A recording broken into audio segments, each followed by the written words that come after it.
Olá, queridos alunos, tudo bem? Professor Guilherme Corrêa de volta aqui para a gente prosseguir na nossa última aula sobre os princípios da execução. É a parte 3, mas a gente encerra hoje aqui. Se você não assistiu a parte 1 e a parte 2, assiste lá para entender do que a gente está falando. Inclusive na parte 1 eu dou uma noçãozinha geral do que é execução, para que ela serve, tá?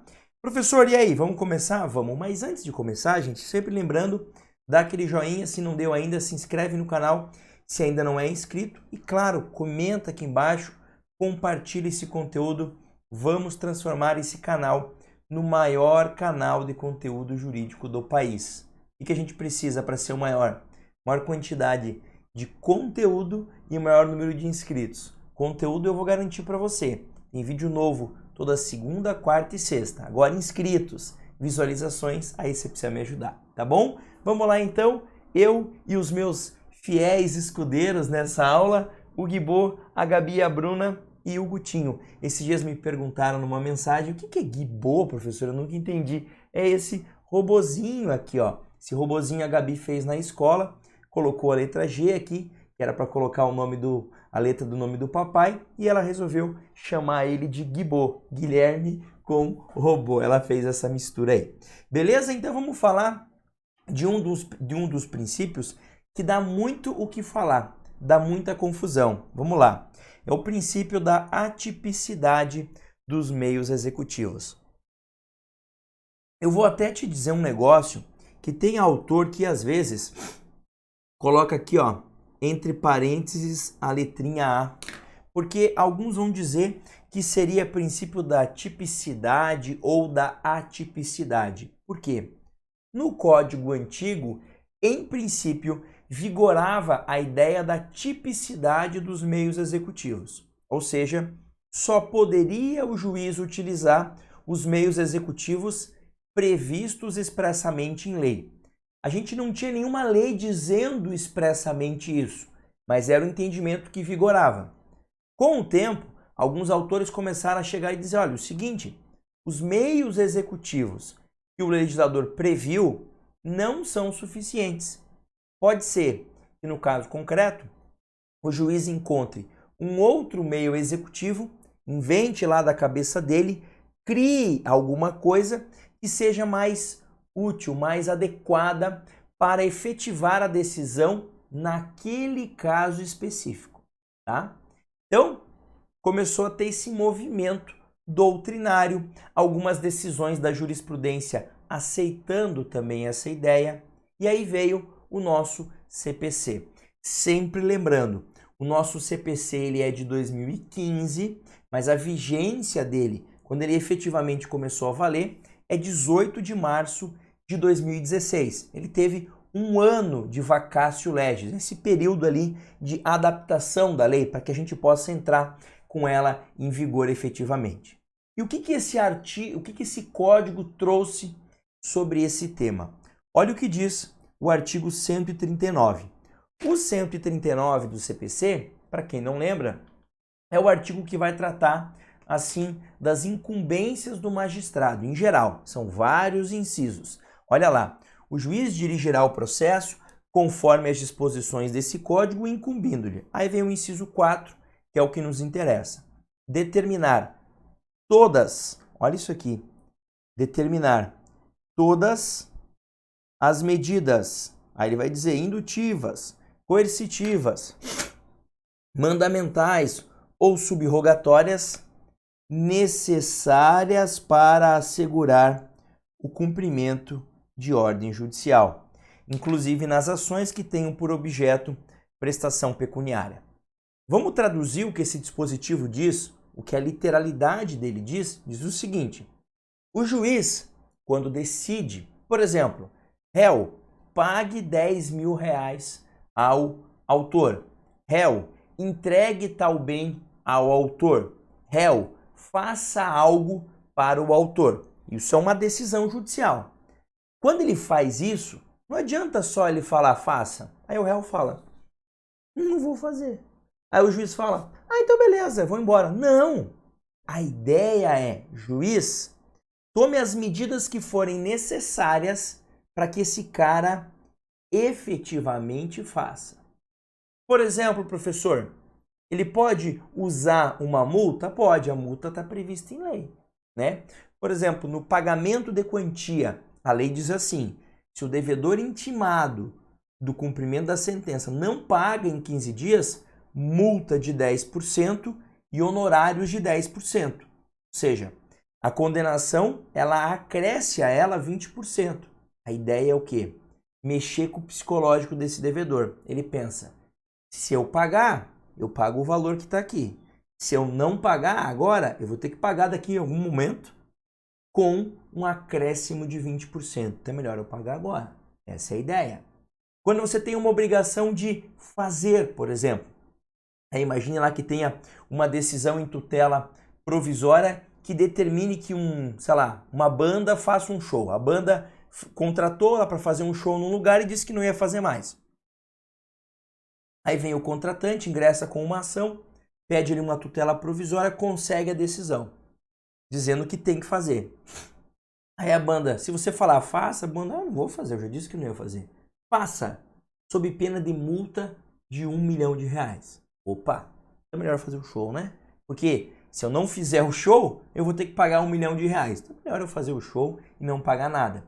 Ou seja, utilização de meios para convencer esse devedor a cumprir com a decisão judicial. Então, o que esse 139 está nos dizendo é o seguinte, olha, faça o que tiver que fazer, juiz, para que esse cara cumpra a decisão. E eu vou aproveitar aqui, ó, na minha mini bibliotequinha, tem gente que fala, você só tem isso de livro? Não, só isso é o que está exposto aqui, mas tem muito. E já vou fazer indicação de uma obra para quem se interessa, de um juiz aqui do Paraná, um grande amigo meu, o juiz Maurício Doutor, tá? Olha o livro, Medidas Executivas Atípicas na Execução por Quantia Certa, Diretrizes e Limites de Aplicação. Esse livro aqui é a versão comercial, né? A versão, digamos, adaptada da dissertação de mestrado que o Maurício fez na Universidade Federal do Paraná, em que ele defende o uso dessas medidas, né? E vai trazer os limites, as diretrizes, como o juiz deve se comportar. É uma obra muito interessante, muito completa, independente de você concordar ou não com a visão dele, eu particularmente concordo, mas tem muito material de pesquisa aqui, tá? Então, para quem tem interesse em aprofundar esse assunto, a leitura dessa obra é bem legal, é bem bacana, vale super a pena, tá? Antes que me perguntem, é da editora Dialética, tá? E saiu no ano passado, salvo engano, deixa eu ver aqui. Isso, 2021 foi o ano que saiu esse livro. Beleza? Então vamos lá. Então, pela leitura do código literal, o juiz pode fazer tudo o que for necessário para efetivar, para que a sua decisão seja efetivamente cumprida, certo? Certo, mas não é bem assim. Por quê? Porque os juízes foram aplicando isso. Então, por exemplo, tinha a situação que a pessoa não pagava uma dívida. O juiz falava assim, pague, sob pena de eu bloquear o seu passaporte. E o argumento era assim, olha, você não tem dinheiro para pagar o cara? Então tá bom, não paga. Mas também não precisa viajar para o exterior. E afinal, se você não tem dinheiro para comprar, para pagar a dívida, você não tem dinheiro para viajar para fora do país. Então, eu bloqueio o teu passaporte. Ah, mas é que eu quero muito fazer uma viagem para a Europa, é o meu sonho. Beleza, então paga a dívida que eu desbloqueio. Ou, vou bloquear a carteira de motorista. Se você não tem dinheiro para pagar a dívida, beleza. Eu não tenho dinheiro também para ficar colocando gasolina em carro e dirigindo. Só que aconteceu o quê? Começou a acontecer situações do tipo, olha, eu de fato não paguei, mas eu sou motorista de aplicativo, eu sou motorista de táxi, ou eu sou caminhoneiro, ou eu sou representante comercial que eu uso o carro o tempo todo para levar produto, para vender produto. Em resumo, você bloquear a minha carteira de motorista, você vai acabar evitando que eu possa trabalhar. Né? E pô, se eu não trabalhar, aí é que eu não vou pagar nunca mais. E detalhe, né? A ideia da execução não é que você me impeça de trabalhar. A ideia é que eu pague a dívida. Mesma coisa com o passaporte. Pois é, você bloqueou meu passaporte, mas na verdade eu sou comissário de bordo. Então eu vou para fora do país, eu preciso de passaporte. É o meu trabalho. Ou eu sou executivo de uma empresa e viajo muito internacionalmente. Eu preciso do passaporte. Em resumo, começaram a surgir situações de que começou-se a entender-se que havia um certo abuso por parte de alguns magistrados no uso dessas medidas atípicas, medidas não previstas em lei, tá? Como é que tá o panorama disso, tá? Eu vou até trazer, antes de falar do panorama, outros dispositivos do código que trazem a mesma ideia, tá? O 497, ó, na ação que tenha por objeto a prestação de fazer ou de não fazer, o juiz, se procedente o pedido, concederá a tutela específica, tá? E nessa tutela específica, ele toma as medidas que forem necessárias, tá? Então ele vai tomar as medidas necessárias para que isso aconteça. O que é a tutela específica? É exatamente aquilo que a parte quer. A parte quer que o cara entregue alguma coisa, então ele vai entregar alguma coisa. A parte quer que faça alguma coisa, então vai fazer exatamente isso, tá? O 536, tá? Mesma lógica.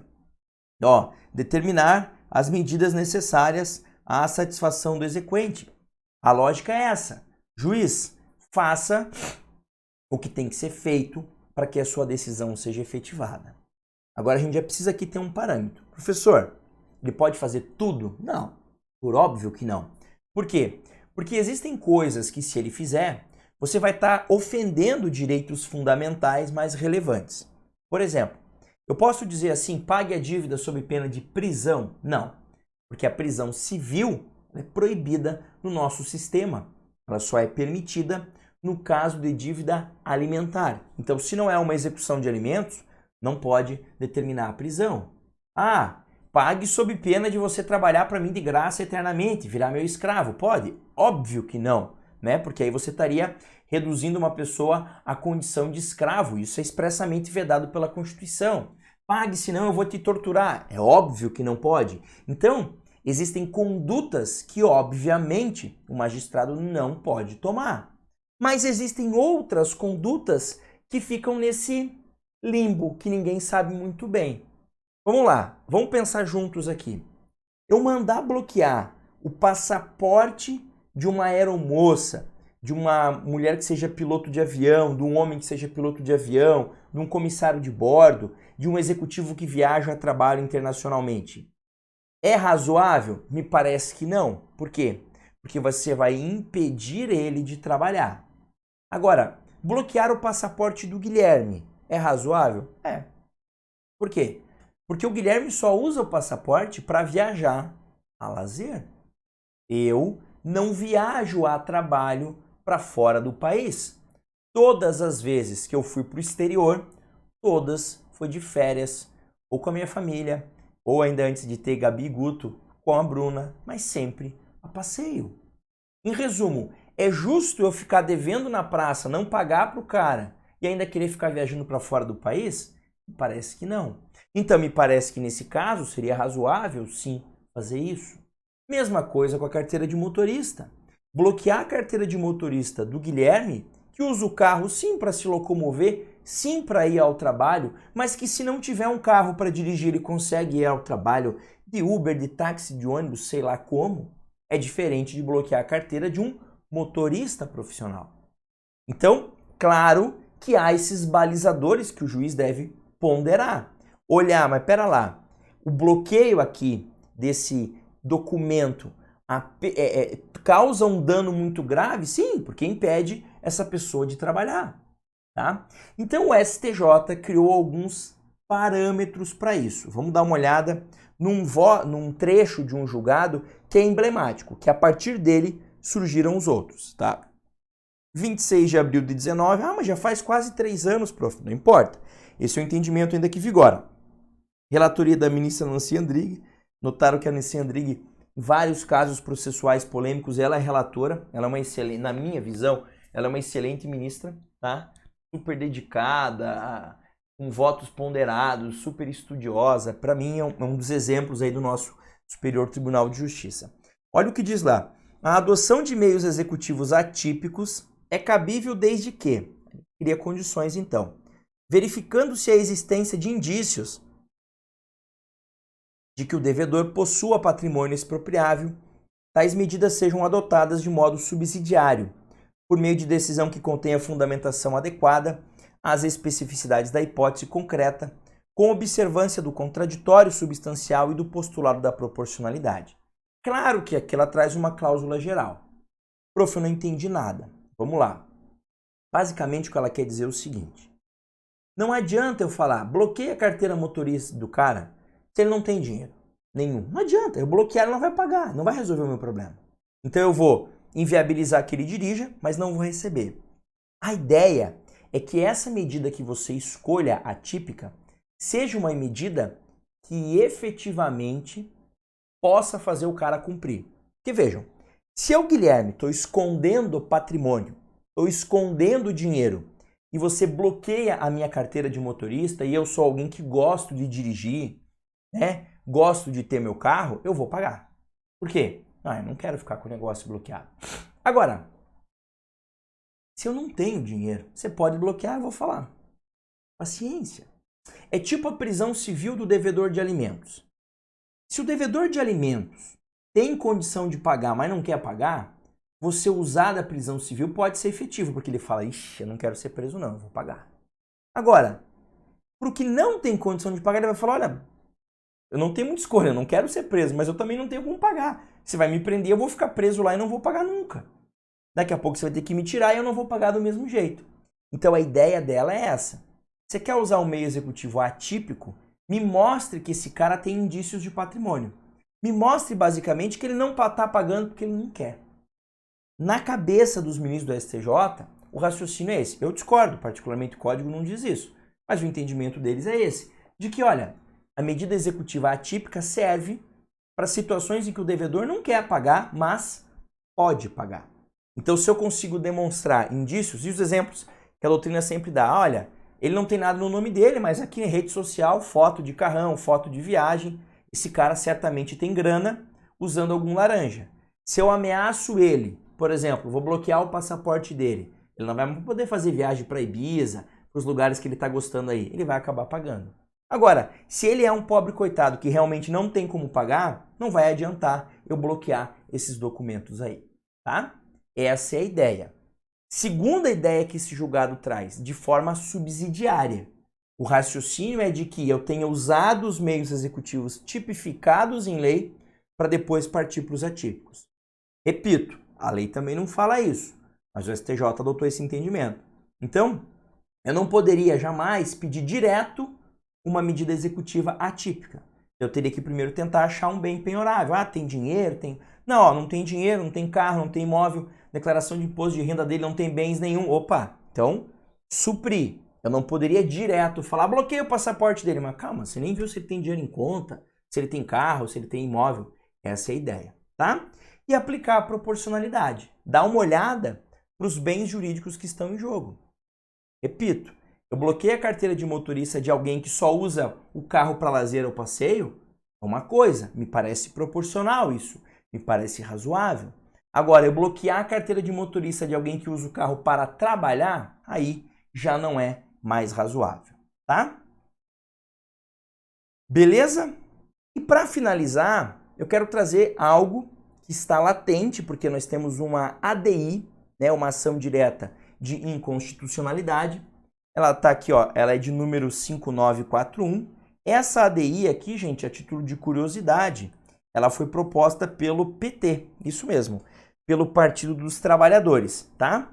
Segundo o site do STF, isso vai ser julgado em 23 de junho de 2022. Então pode ser que daqui a 3 meses e meio eu venha aqui e atualize essa aula.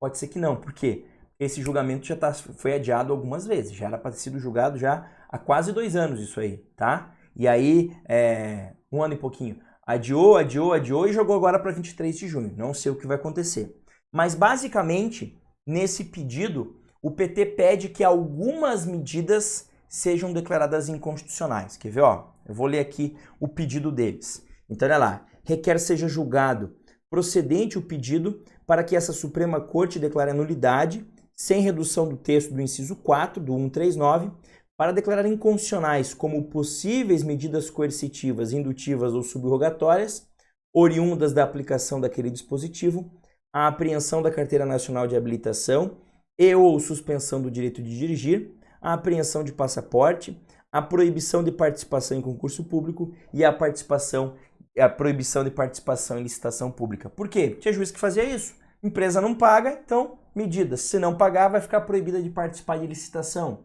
Cidadão comum, se não pagar, vai ficar proibido de fazer concurso público. Ele quer dizer o seguinte, isso tem que ser declarado inconstitucional. Então não é que o PT quer acabar com o artigo, não é que o artigo vai desaparecer, não. Sem redução de texto o pedido. No sentido de que o texto vai continuar o 139, inciso 4, mas essas possíveis medidas não possam ser utilizadas. Prof, o que você acha dessa ação? Eu acho um absurdo. Por quê? Porque, na minha opinião, tem que ser analisado caso a caso.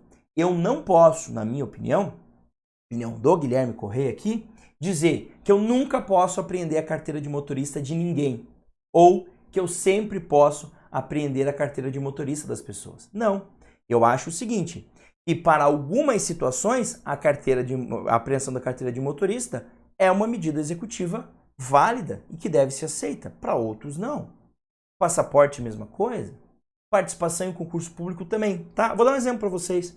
Imaginem que o devedor seja um executivo de uma grande multinacional.